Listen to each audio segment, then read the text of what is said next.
welcome to this, I suppose, weeks or months Retail Reboot Vlogcast, which I've been doing a little bit of recently with various people. I'm really thrilled to welcome Ahad Ali, who's UK Commercial Director at Megantic. He and I have just been having a conversation and got so much into it that I forgot to press record. But I'm going to ask you now, Ahad, if you'd be kind enough just to give a little intro to you, what you do at Megantic and what Megantic's all about, and then we'll go into a few questions for this vlogcast. So over to you. Sure. Okay. Well, thank you, Angus, for considering me as part of your vlogcast. It's a real pleasure, actually. I know we've been sort of communicating on LinkedIn, but finally we actually are speaking for the first time. Exactly. So my role at Megantic as commercial director is to allow our setup, what really started back in 2012 in Australia, Melbourne, to really have the international expansion. Okay, yeah. So we've got offices in Melbourne, we've got offices in Macedonia, and now here in Manchester, UK. And we have plans to expand further afield over into Canada, if all being well. So the role that I play is really talking to businesses, e-tailers or e-commerce, businesses that are in e-commerce, and helping them through data-driven e-commerce services, organic search services. And we do things differently. And I'm hoping, we'll get into that in a bit more. I think we'll get to that. Yeah, absolutely. So in addition to that, I've got a small team of people here in Manchester, and I'm currently right now in the office over at King Street in Manchester, and the team is growing. So I've got a couple of guys who are helping to drum up new clients, and we're actually also hiring right now for an account manager. So we're growing, and in fact, as a business as a whole, we're growing. So much so now, I think we've just exceeded the 100 mark. And right. if you spoke to us sort of pre-COVID, I think we had about 60, 70 people. Okay. So and the rate of growth is that's a good growth percentage. It's a nice milestone, the 100 mark. Yeah, definitely. So yes, so I look after the operations, look after the partnerships. I'm hoping that maybe we could also sort of talk about that later on. I see an opportunity here where, given that we're speaking to retailers, they'll definitely need some sort of payment solutions. So networking with the right people, I think is going to be really mutually beneficial, most certainly. I hope so. Great stuff. All right, so look, I put a few questions together for you, as you know. So we'll dive straight into those. You joined Megantic, I think, the year before last, 2019. Is that right? Indeed. And you had experience before that. You were at K3 Technologies. So tell me about your journey from business development, sales at other companies over to being commercial director in the UK at Megantic. How has that taken place? Well, I mean, if I were to get into my experience in sales, it does actually extend to nearly 20 years, I would say. There you go, showing your age. Yeah, so I actually, back in 2003, ran a startup business in graphic design, print marketing and advertising. So creative outputs, basically, but providing pertinent solutions, through print media. But did that for about 5 years and then got into the world of sales. And really, I've worked with a variety of different platforms, as in software platforms in my time. So I actually took the route of software sales. So from humble beginnings in many respects, working in very large teams, through to working on my own in many respects as well. So K3, for example, they're in ERP, enterprise resource planning, and they specialize in sort of manufacturing, retail and distribution.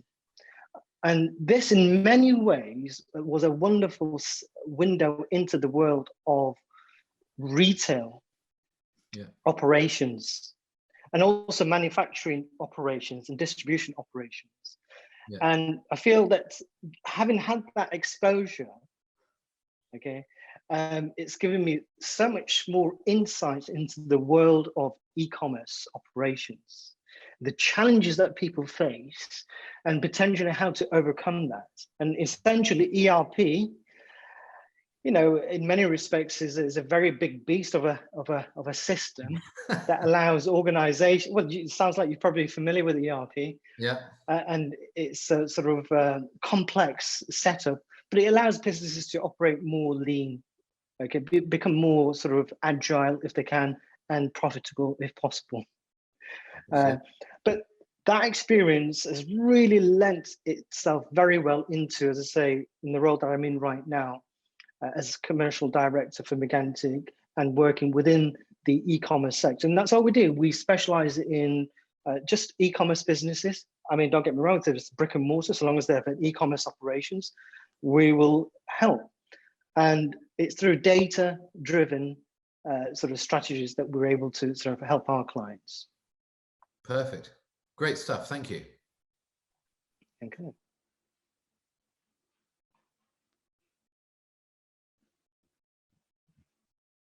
So, Ahad, with your breadth of experience across e-commerce and multiple companies, what's the biggest change you've seen in retail, do you think? Well, I think I'm going to state the obvious. The biggest has been since COVID, which is that there's been a massive rise in online shopping. I think buying sort of patterns have changed. Demand has really increased for all sorts of different things. But at the same time, we've seen businesses, unfortunately, go under. And traditional brick and mortar have probably had the worst of it. Yeah. And on the other side, we've seen obviously e-commerce flourish. That's the biggest change, I would say. And do you think because it's you know, adoption of e-com as we know it, I think was always going to happen. We'd probably both agree that, but it's definitely, in my mind at least, been accelerated as a result of coronavirus. So Indeed. much so, and I probably mentioned her before on these, I'm not sure, but I use my my mother as a bit of a benchmark, who's 81, who during the pandemic has now progressed across to not only an iPhone, which she didn't have before, but also an iPad, and has now started buying things online. So quite how dangerous that is, I'm not sure, but it, you know, that's a real change for you know, an 81-year-old lady who would previously have gone to the shops wondering what she was going to buy, to now be browsing online, you know, buying herself shoes, buying presents for family, etc. online. Massive change for someone of that generation who, unlike us, was not brought up with computers, with laptops, with smartphones particularly. So it's obviously, you know, it's obviously a massive change for everybody. My bit of my background, not my background completely. So I used to work for a business called Iconography, very small web development or web design multimedia agency based in Somerset in the southwest. So a bit of a shout out there to Wayne Robbins and Michael Pratt, the two directors there. I haven't spoken to for a long time, but I understand they're going great guns down there. So that was my sort of first understanding of SEO and how SEO worked and what it did.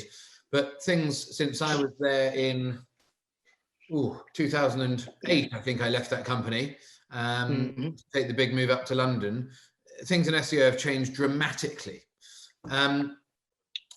You had recently wrote an article around typical SEO killing e-commerce performance in 2021. Can you elaborate on that and what you mean by that, and how that you know, how that sort of plays out now? Absolutely. So traditional SEO, and I'm going to use some analogies here to sort of best explain. Okay. Yeah, great. Is not, in many ways, is not fit for e-commerce, and the reason for that is because it wasn't by its original Well, maybe originally when the internet started, SEO was appropriate, generally speaking, but that has had its time. E-commerce is in a class of its own, and I use analogies like the F1 car. Okay, so what the F1 car is in a class of its own, and that's the equivalent to an e-commerce platform. And what an e-commerce platform really needs is a specialist business, at least, who understands that realm. Okay, so typical SEO, in my opinion, is it's like this. So I don't know what car you drive. Okay, I'm an Audi guy. Sure drive an Audi. Okay, brilliant. Okay. Now here's the thing: you wouldn't take the wheel of an Audi and plant it on an F1 car, would you? No. No, just as you wouldn't take the F1 wheel and plant it on a tractor, right? Yeah, absolutely true. Yeah. Okay, but that is precisely what standard SEO service providers will convince you of. And in fact, on top of that, they'll throw in, oh, you must have social, you must have email marketing, you must have videos, and et cetera. Before you know it, you've got all these other elements that coincide with SEO. Why is that, I wonder? My question to them also would be, how have you arrived at that decision? What data do you have to support, to substantiate, or give reason to go with this campaign versus that campaign, and so on and so forth? Okay, yeah. So they will shoehorn typical SEO into the e-commerce environment. Okay, now why is e-commerce in a class of its own? Well, first and foremost, you've got literally hundreds, if not thousands upon thousands of products. Okay.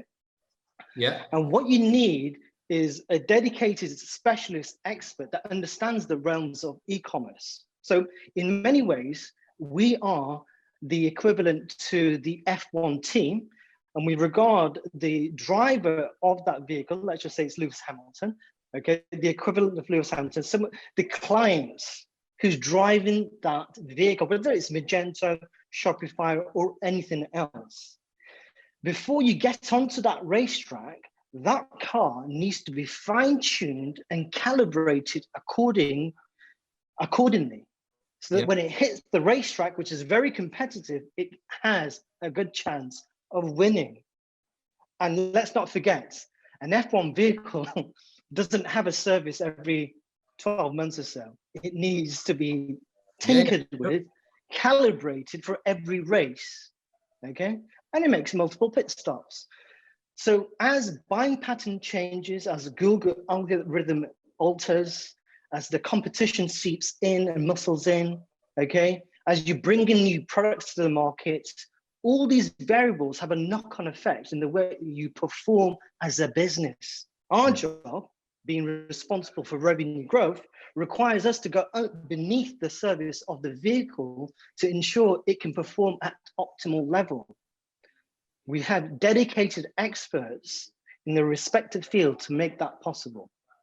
Unlike typical SEO, where it will throw in all sorts of things and will convince you this is what you must do. If you're not doing it, your competition is doing it. Why don't you get on the bandwagon? Yeah. No, that makes that makes a lot of sense. I'm not quite sure where it leaves me with my Audi, but it definitely makes. Thank you very much for that.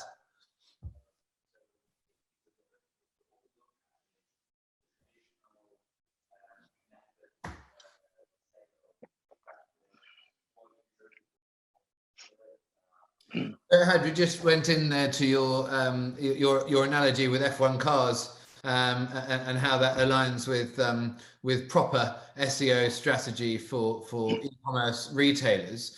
What strategies, and we've got a limited amount of time obviously here, but speaking generally, what strategies would you suggest e-tailers adopt?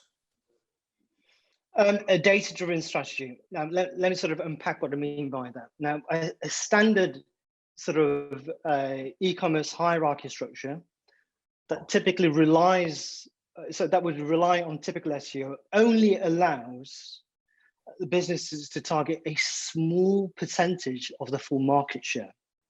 And what that basically means is that they're missing out on vast untapped markets. And that's where they fall into the Pareto Principle, the 20. Most of the time when we speak to businesses, what we tend to find is relatively 20% of their products are giving 80% of the revenue. Yeah. Okay. Now, and in many respects, what it's like is, well, the typical SEO approach is also the equivalent of taking sort of single fishing rods and lines to bait and catch a limited number of consumers. The strategy that we adopt is based on the consumer's journey, okay, through data. So therefore, we're actually, highly targeting, using a far superior methodology to target the relevant consumers versus the typical SEO. Yeah, makes sense. I mentioned data early on. So what we do is we do market research. Okay, so that's market research that's derived from consumer demand, and then we take that information and tailor make enlarged fishing nets. Okay, and also vast fleets of ships that identifies, targets, and captures, larger consumer groups. Okay, so what we're really doing is capturing motivated shoppers that are sort of sat in the untapped market, that are searching online to buy products that are listed on our client's website. And everything is obviously tailor-made to suit the client and their niche marketplace. Makes sense. Makes a lot of sense. So, and I think actually, cunningly, you've partly answered my next question, but hopefully you can elaborate a little bit more. So I read your article about Google ad spend and the 80-20 or Pareto's law, the Pareto Principle as it's known. An interesting topic for e-tailers particularly. Can you elaborate a little bit further? Obviously, you've just touched on it, but I think absolutely. For any retailers who hopefully will be listening to this and trying to improve what they can do to attract more engaged and willing consumers. Okay, so I'm going to sort of have to unpack this through a number of examples and analogies. Okay, so so there's 3 stages to the approach that we take to understand the sort of the market demand for products, and that research uncovers a vast amount of data on consumer buying patterns, behavior, and the journey from start to end for purchases in different products. I'll give you an example. So we had a client that came on board within this sort of manufacturing space, specializing in just manufacturing beds since 1979. Through that research, what we found was that for taking a single product category, for argument's sake, divan beds, what we discovered was that there was actually 47 different keywords that are used for searching to buy divan beds. Okay. Wow. And in doing so, what we also discovered was the actual market demand. Now we understand that at least, let's just say if you were to focus on the most competitive keywords, they tend to be the top sort of 5, 10, depending on the product itself and the category that it's placed in. But because we discovered that there are 47 different ways, we had to remove 9 of them because the client said, actually, it's not representative of the product or what I'm trying to achieve for my clients. Okay, so we removed them. And in fact, they would have actually probably produced bounce rates in addition to that.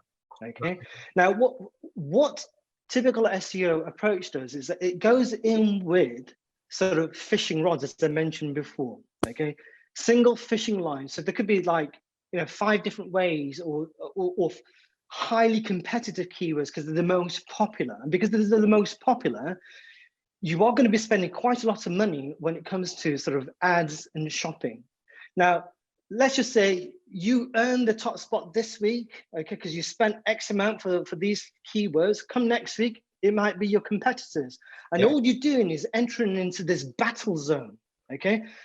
And all that time, the real winner is Google.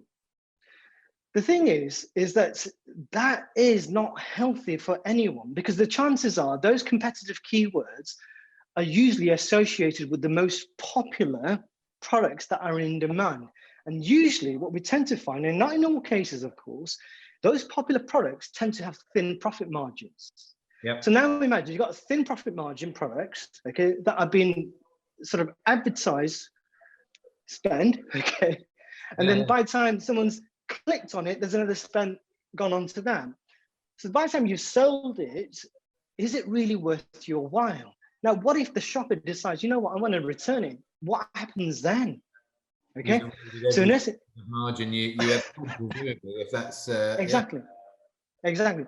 So what we have is a far superior approach to understanding what the customer journey is and the many different ways customers search to buy those products so that we can catch them with a large fishing net as opposed to going with the fishing rods. Makes okay sense.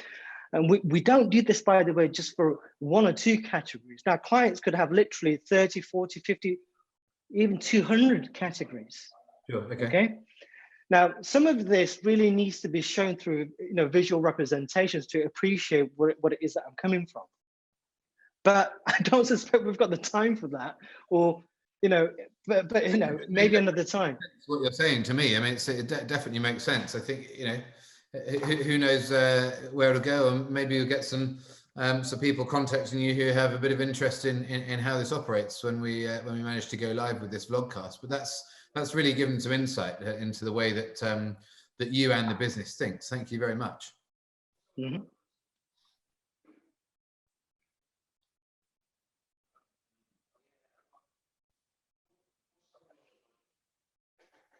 So had you sent me some articles on supply chain and several demand and supply shocks we've seen in the last 12 months specifically. How do you think, for the retailers tuning in, how do you think they can best prepare moving forward so that we don't, or so that they don't run into some of these shocks? Okay, first and foremost, really understand where you sit in as far as that 80-20 Pareto Principle. Okay, so if you're selling products right now that are in demand, in fact hyper demand, chances are you can't gain access to your products as you might have done at one time before. Okay, they're stuck somewhere. They've been held hostage somewhere down the line. Now, what will then, because of that, you're constantly trying to fulfill that demand, and you're waiting for the supplies to come through. Now, I find that quite frustrating, and no doubt businesses are also feeling equally the same, because we speak to businesses all day, every day, and they tell us the same thing over and over again. Now, if you think about the iceberg, that's all you focus on, that top layer. What sits beneath doesn't even get the opportunity to be, to be seen by Google. Therefore, it's not seen by consumers. Yeah. Now, the interesting thing is that top 20% tends to have quite thin profit margin items. And chances are what sits beneath has quite thick profit margin items. Yeah, okay. So what I always talk about is, do you want to be busy fools to make revenue, or would you rather be more profitable selling less? Okay. Now, the approach, there is a strategy for that, which I've actually put together on an article. There's 5 steps to it.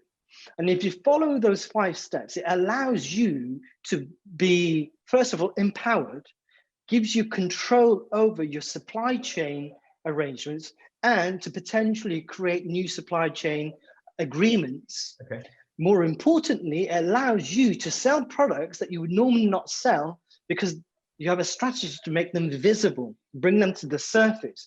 Therefore, chances are, if you do it right in the strategy that we have, yeah, that can help you to sell those products that are hidden away.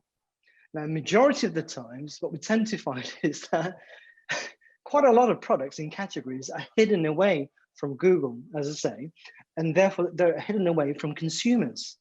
Now, it would have been manufactured for a reason. There would have been some sort of research that gone into it at some point before it went into manufacturing. Yeah, absolutely. Okay, so and you would have bought it for a reason. There's a demand out there. Why is it not selling? That's the thing. But chances are, as I say, you're only focused on the surface level and you're driven by competition and therefore demand at the same time.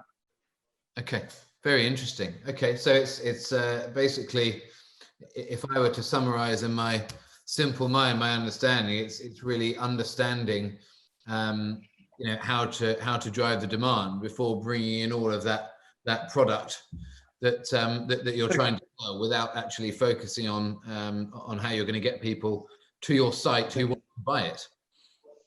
The first step is creating what I call a wish list. Okay, and that's all your products on one column, and starting right at the top with your high profit margin items and high ticket items, and tapering it down. What we will do is go to market and research the entire product range. Now that could be hundreds, it could be thousands, it could be hundreds of thousands. Okay, because that's how e-commerce is. Okay, we will then come back with the demand for each of those products. Okay, and then of course have a pertinent strategy that allows us to access that market opportunity. It'll tell us how big the opportunity is and how to access it, what's actually required through data, through expertise. Okay, makes a lot of sense. Great. I think there's a lot of insight there for some retailers who may be watching this. Thank you.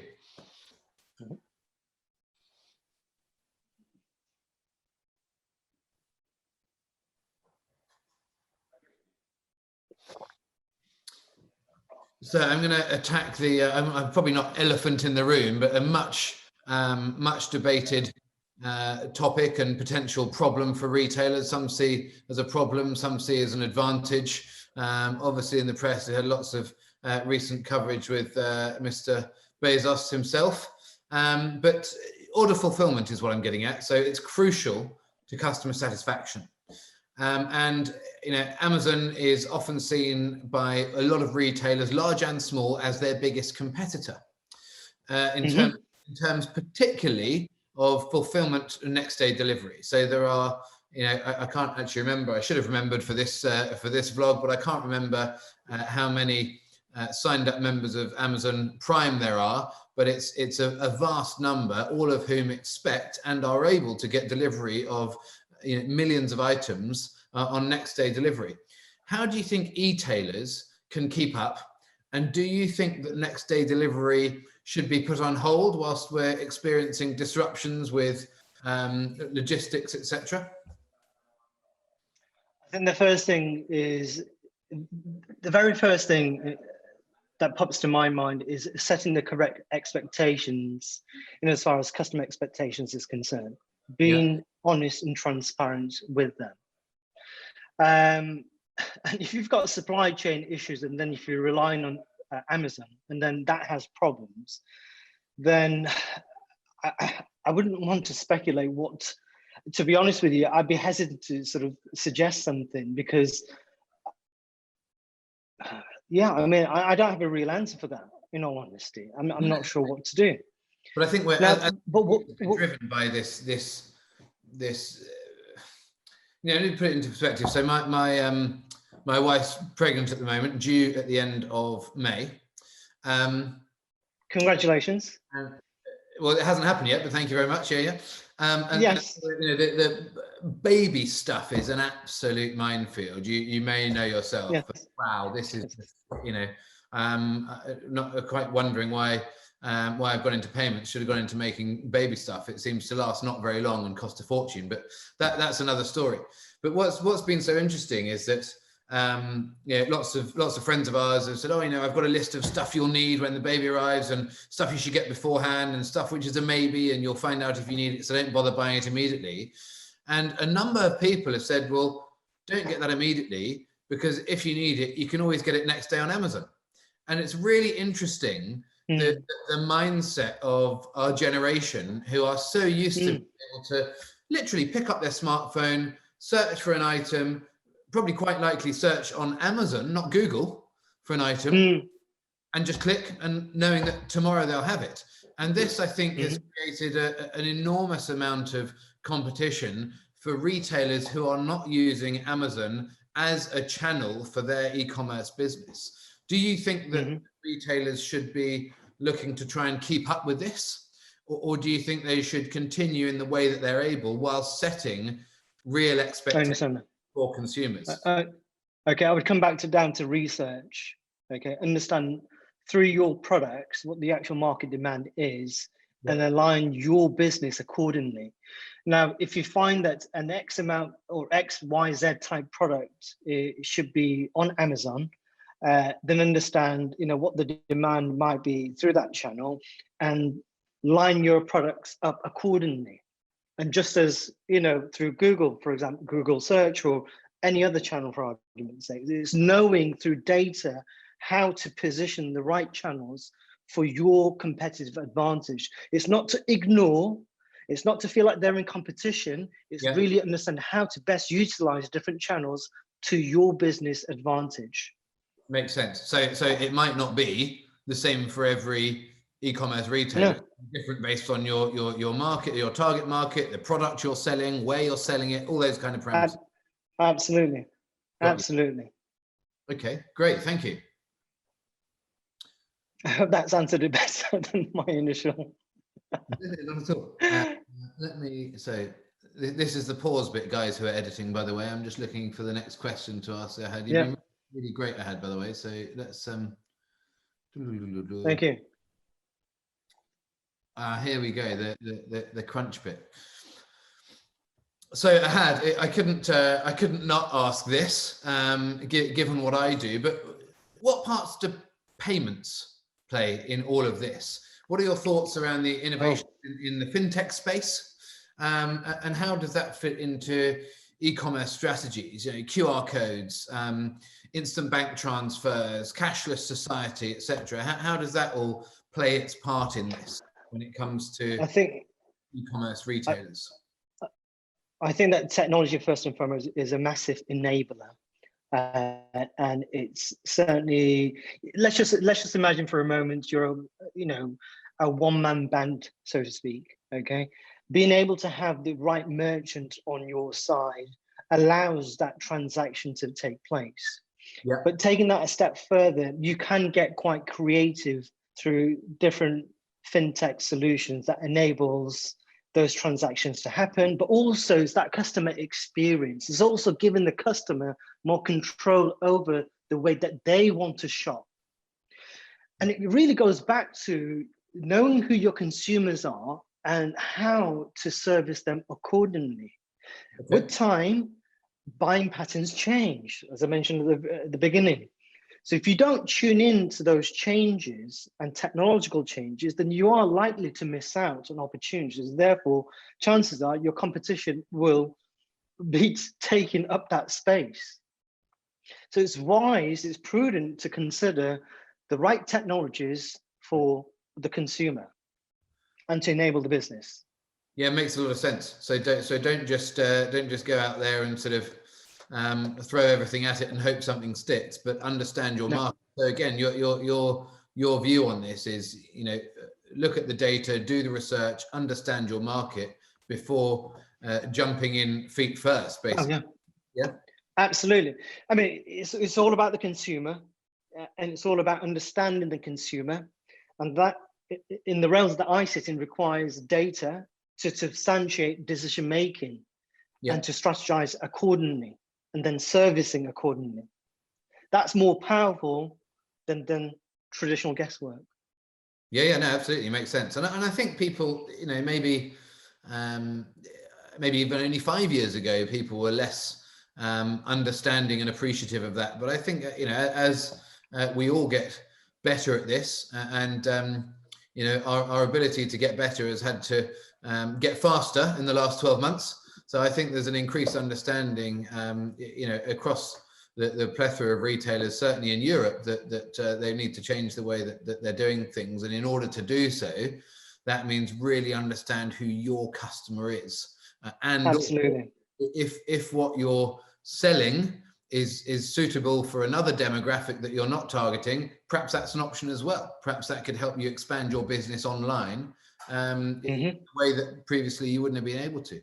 That's great. So predictions. This is the predictions bit. So e-commerce 2021, there's a lot of speculation around m-commerce overtaking e-commerce. That's been the talk for a few years, in the same way that people have been talking about multi-channel versus omni-channel versus unified commerce, etc. What are your thoughts?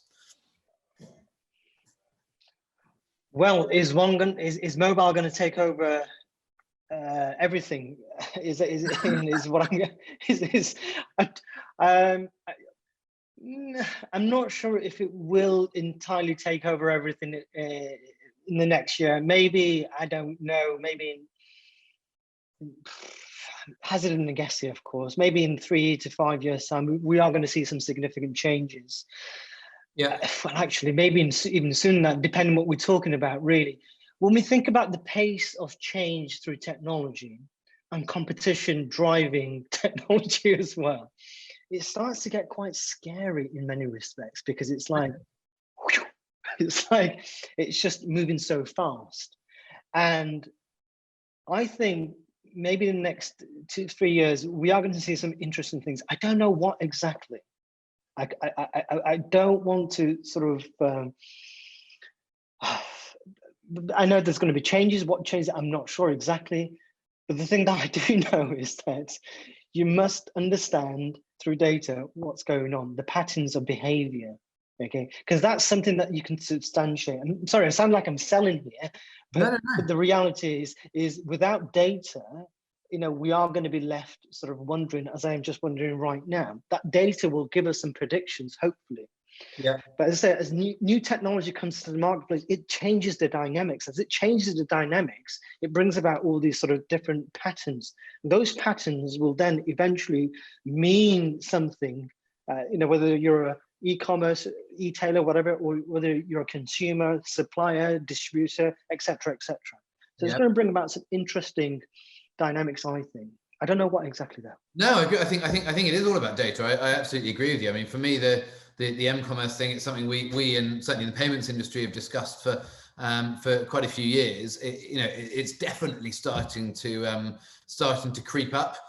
Whether the fact that the majority of the world is working from home now, so I actually haven't looked at any stats to see whether we're using our mobiles less and using our laptops more.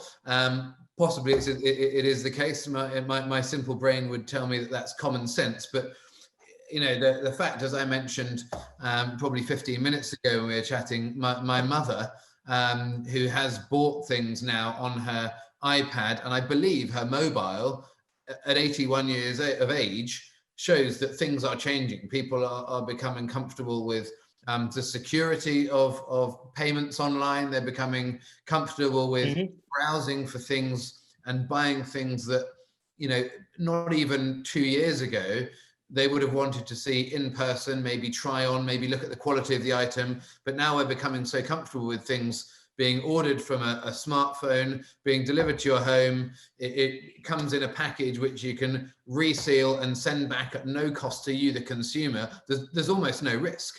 We don't need to leave our homes to do anything. And I think that this horrible international pandemic has given rise to technology in all sorts of areas, but particularly in purchasing online.